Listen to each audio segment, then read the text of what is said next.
नमस्कार बच्चों, हम बीएससी थर्ड ईयर की ऑर्गेनिक केमिस्ट्री पढ़ रहे थे, जिसमें हमारी यूनिट सेकंड चैप्टर में यूनिट थी हमारी कार्बधात्विक यौगिक, जिसमें अब तक हमने ग्रिग्नान अभिकर्मक पढ़ लिया है, कार्ब जिंक यौगिक पढ़ लिए हैं, हमने कार्ब लिथियम यौगिक की जनरल मेथड ऑफ प्रिपरेशंस देख ली है। अब आगे उसी क्रम में आगे बढ़ते हैं, कार्ब लिथियम यौगिक एल्किल लिथियम यौगिक में उसकी रासायनिक गुणों के बारे में अध्ययन करते हैं। तो देखते हैं ये द्रव अथवा कम गलनांक के ठोस होते हैं। केमिकल प्रॉपर्टी क्या होती है? तो लिक्विड होते हैं। इनका मेल्टिंग पॉइंट बहुत कम होता है। ठोस तो होते हैं लेकिन कम मेल्टिंग पॉइंट होता है। थोड़ा सा भी ताप बढ़ाते हैं तो ये हमें लिक्विड के रूप में प्राप्त होते हैं। कार्बनिक विलायकों में विलयशील होते हैं। अणु में ध्रुवता होती है, देखो थोड़ी सी ध्रुवता होती है। एल्किल और लिथियम ग्रुप जुड़ा हुआ है अलग अलग, तो धन विद्युतीय लिथियम क्या होता है? धन विद्युतीय होता है। इसके कारण इसमें ध्रुवता आ जाती है, जिसके कारण क्या होता है? विद्युत के मंद चालक होते हैं, ज्वलनशील होते हैं, जल और वायु के साथ अत्यंत क्रियाशील होते हैं। देखो जल और वायु में क्या होता है? इनकी क्रियाशीलता बहुत अधिक होती है।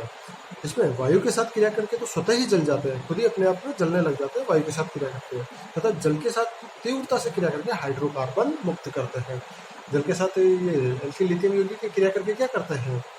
हाइड्रोकार्बन छोड़ते हैं, मतलब लिथियम ग्रुप वहां से हट जाता है, जल के हाइड्रोक्साइड ग्रुप से क्रिया कर लेता है तथा एक हाइड्रोजन उस एल्किल ग्रुप को देकर हाइड्रोकार्बन बनाते हैं। समझते हैं इसे अभिक्रिया में आगे। इसकी प्रमुख रासायनिक अभिक्रियाओं का अध्ययन करते हैं। देखो एल्किल लिथियम है, ब्यूटिल लिथियम C4H9Li, इसकी जल से भी क्रिया करवाते हैं तो क्या प्राप्त होता है? ब्यूटेन। यहाँ पे इसका हाइड्रोजन ये कैसे बाइफर्केट होता है? OH, ऐसा ही होता है जल, यही होगा ना। तो ये हाइड्रोजन कहाँ चला गया? लिथियम की जगह पर। और लिथियम क्या होता है? हाइड्रोक्साइड ग्रुप से क्रिया करके लिथियम हाइड्रोक्साइड बनाता है और यहाँ पे ब्यूटेन बनाता है। नेक्स्ट रिएक्शन है हमारी एल्किल लिथियम की क्रिया ब्रोमीन से करवाते हैं तो एल्किल ब्रोमाइड प्राप्त होता है और लिथियम ब्रोमाइड प्राप्त होता है। इसी तरह से एल्किल लिथियम की क्रिया अमोनिया से करवाते हैं तो इसमें से हाइड्राइड जो हाइड्रोजन है वो इसमें से मुक्त होकर किससे क्रिया करता है? एल्किल ग्रुप से क्रिया करता है, हाइड्रोजन मुक्त होकर। और क्या प्राप्त होता है हमें? यहाँ पर एल्केन प्राप्त होता है, LiNH2 हमें साइड प्रोडक्ट के रूप में प्राप्त होता है। इसी तरह से आगे बढ़ते हैं। एल्किल लिथियम की क्रिया कार्बन डाइऑक्साइड से करवाते हैं तो देखो कार्बन डाइऑक्साइड से करवाते हैं तो क्या होगा? ये एक ऑक्सीजन पर आंशिक ऋणावेश आ जाएगा। तो आंशिक ऋणावेश आ गया तो जो लिथियम का आंशिक धनावेश है वो किससे, तो लिथियम किससे जुड़ेगा? ऑक्सीजन से। और कार्बन पर कौन सा ग्रुप जुड़ जाएगा? एल्किल ग्रुप जुड़ जाएगा। इसका जलावटन करवाएंगे तो क्या प्राप्त हो गया? हम देखेंगे RCOH अर्थात एसिड प्राप्त होता है। आगे बढ़ते हैं। इसके लिए जो एक इम्पोर्टेंट फैक्ट है वो देखते हैं। जिन अभिक्रिया में ग्रिग्नार अभिकर्मक का सफलतापूर्वक प्रयोग नहीं कर सकते, अर्थात कुछ ऐसी अभिक्रियाएं जहाँ पे ग्रिग्नार अभिकर्मक का भी प्रयोग नहीं कर पा रहे हैं, वहां कार्ब लिथियम यौगिकों का उपयोग किया जाता है।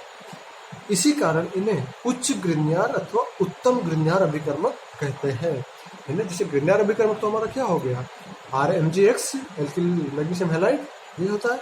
अगर आपसे कोई पूछ ले कि हायर ग्रिग्नार रिएजेंट क्या होता है या उत्तम ग्रिग्नार अभिकर्मक क्या होते हैं, तो हम क्या जवाब देंगे? हमारे पास हमारा जवाब होगा एल्किल लिथियम यौगिक हमारे उच्च ग्रिग्नार अभिकर्मक कहलाते हैं या उत्तम ग्रिग्नार अभिकर्मक कहलाते हैं। उसके बाद देखते हैं एल्कोहल के साथ हाइड्रोकार्बन मुक्त करते हैं। देखो ये एल्कोहल है, इसके साथ अभिक्रिया करवाए एल्किल लिथियम की, तो क्या इसने क्या किया? वही वापस जो HOH के साथ क्रिया कर रहा था वैसे ही एल्कोहल के साथ क्रिया करता है और यहाँ से हाइड्रोजन एल्किल ग्रुप से जुड़, मतलब ये एल्किल ग्रुप है वो किससे जुड़ेगा? इस वाले पार्ट से। और ये हाइड्रोक्साइड लिथियम के साथ निकल जाता है, मतलब लिथियम हाइड्रोक्साइड बनना है। तो जो बाकी उत्पाद जो बाकी यौगिक बचेंगे वो आपस में क्या बनाएंगे? हाइड्रोकार्बन बनाते हैं।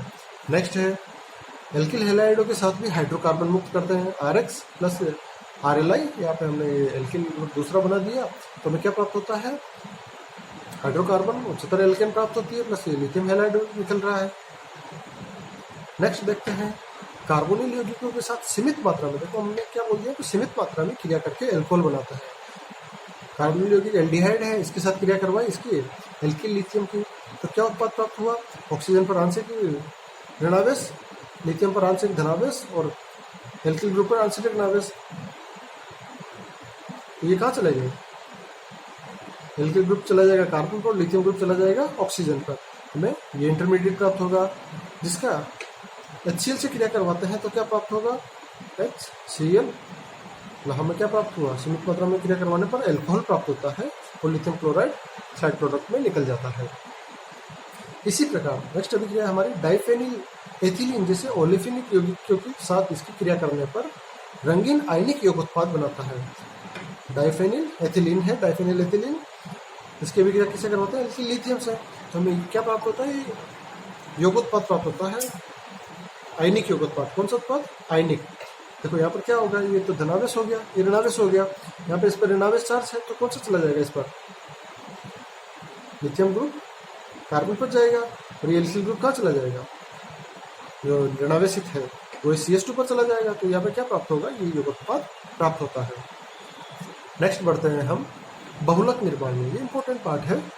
बहुलक बनाने में कुछ इंपॉर्टेंट बहुलक भी देखेंगे हम इसी में। Tetramethyl ethylene diamine, TMED, tetramethyl ethylene diamine बोलेंगे, TMED को शॉर्ट में। एल्किल लिथियम के साथ यौग उत्पाद बनाता है। जैसे कोई भी एल्किल लिथियम के साथ क्रिया करवाने पर क्या प्राप्त होगा, जैसे ये एल्किल लिथियम है, ब्यूटिल लिथियम है, इसकी टेट्रामेथिल एथिलीन डाइएमीन है, ये इसके साथ क्रिया करवा रहे हैं तो ये यौगोत्पाद प्राप्त हो रहा है। अब इस यौगोत्पाद का बेंजीन की उपस्थिति में एथिलीन के साथ की क्रिया होकर क्या प्राप्त होता है, बहुलक बनते हैं। ये यौगोत्पाद है, इसकी बेंजीन से क्रिया करवाते हैं तो क्या प्राप्त होता है, C6H5 एलाइड और TMED, tetramethyl ethylene diamine plus C4H10 hydrocarbon प्राप्त होता है। अब इसके किससे क्रिया करवाते हैं, एथिलीन से क्रिया करवाते हैं तो हमें क्या प्राप्त होगा, एथिलीन कहाँ पहुंच जाएगा, इस एल्किल मतलब बेंजीन ग्रुप C6H5 और एलाइ के बीच में पहुंच जाएगा, लिथियम के बीच में पहुंच जाएगा। यहाँ पे क्या प्राप्त होगा, C6H5 C2H4 colon ally dot TMED, क्या बोलेंगे, TMED का पूरा नाम क्या है, टेट्रामेथिल एथिलीन डाइएमीन। इसे याद रखना, कुछ शॉर्ट फॉर्म में फुल नेम पूछ लेता है। इसकी C6H6 से क्रिया करवाते हैं तो हमें जो बहुलक उत्पाद यहाँ पर प्राप्त होता है।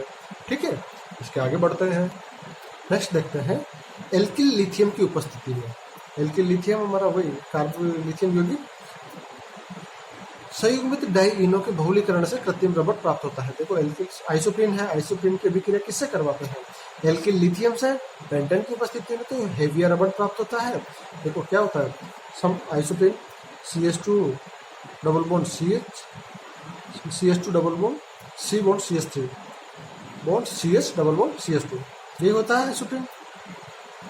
इसके एल्किल लिथियम की उपस्थिति में बहुलीकरण करवाया तो हेवियर रबड़ प्राप्त होता है संपर्क से, और इसी का ईथर की उपस्थिति में एल्किल लिथियम से क्रिया करवा कर बहुलीकरण करवाते हैं तो विपक्ष प्राप्त होता है, जिसे क्या बोलते हैं, गट्टा पर्चा बोलते हैं। इसका क्या नाम है, गट्टा पर्चा और हेवियर रबड़। ये याद रखने वाली चीज़ है, इंपॉर्टेंट है, अक्सर एग्जाम में पूछ लेते हैं बहुत सी बार इस अभिक्रिया को, या इसके उत्पादों के सूत्र पूछ लेते हैं कि समपक्ष होगा या विपक्ष होगा। देखो क्या क्या क्वेश्चन बन गए यहाँ से, हेवियर रबड़ समपक्ष होता है अथवा विपक्ष होता है, गट्टा पर्चा समपक्ष होता है अथवा विपक्ष होता है, आइसोप्रीन की अभिक्रिया किससे करवाएं कि ये प्राप्त हो जाता है, या फिर ये भी पूछ लिया जाता है कि आइसोप्रीन की क्रिया एल्किल लिथियम से करवाते हैं पेंटेन की उपस्थिति में तो क्या प्राप्त होगा, और ईथर की उपस्थिति में करवाएं तो क्या प्राप्त होगा। ठीक है, हमारे यहाँ पे 4-5 क्वेश्चन हो जाते हैं इसी से रिलेटेड। नेक्स्ट है हमारा